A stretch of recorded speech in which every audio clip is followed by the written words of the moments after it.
Түсіңді бейпіл ауызға жортпа. Түс Тәңірі жаратқан кереметтің ең кішісі екен. Ол 3 түрлі болады. Алғашқысы шайтани түс. Бас аяғы жоқ, адамды мазалап, түсініксіз күйге түсіретін шым-шытырық түс.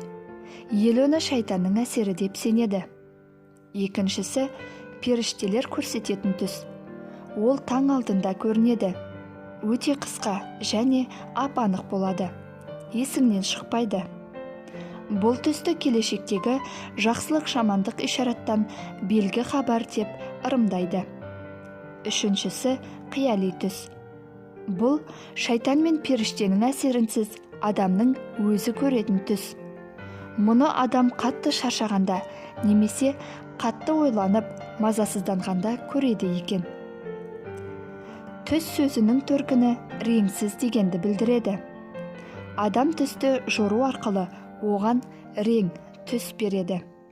Дұрыс жорылмаса, түс өңінде құбылып кетеді. Ертеде бір малшы қазақтың жас келіншегі түс көрген екен. Оның аяғы ауыр екен. Түсінде 2 көкжал арлан қасқыр 2 омырауын жұлып жеп жатады. Түсінен шошып оянса, таң рауандап атып қалған екен. Орнынан тұрған жас келіншек байыз таппай, түсімді жорыта қояйыншы деп, жақын маңдағы бір белдің астында отыратын түс жоритын бір қарияның үйіне келеді. Қария мал үрістетіп, үйінен шығып кеткен екен. Қарияның үйде қалған кемпірі жас келіншектен «Не бұйымтайың бар?»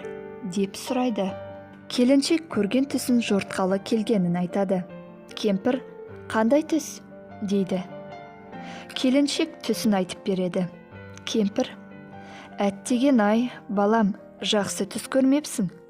Сені 2 қасқыр талап жейді екен» деп жамандыққа жориды. Жас келіншектің үрейі ұшып кетеді. Үйіне қарай тұра жүгіреді. Сәлден соң түс жорушы қария үйіне оралады. Кемпір алдынан шығып, жас келіншектің түсін жорып бергенін айтады.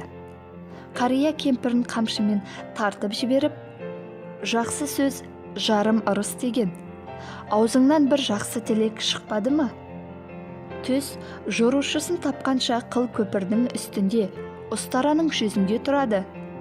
Жамандыққа жорысаң, жолдан тайып кетеді. Түс көргенді майып етеді. Түстің жақсылығы жорушыдан деген. Келіншектің түсі киелі түс екен. Көкжалдай егіз ұл туатын еді. Омырауын жұлып жатқан көкжалдар сол емес пе? Деп атына мініп, келіншектің ізінен қуып кетеді. Жолда әлгі жас келіншектің өліп жатқанын көреді. 2 омырауын 2 қасқыр жеп жатыр екен. Қарт өкініштен күрсінгенде қолындағы қамшысы сынып кетеді. Осыдан бастап түсті бейпіл ауыз адамға жорытпа деген ырым шығыпты.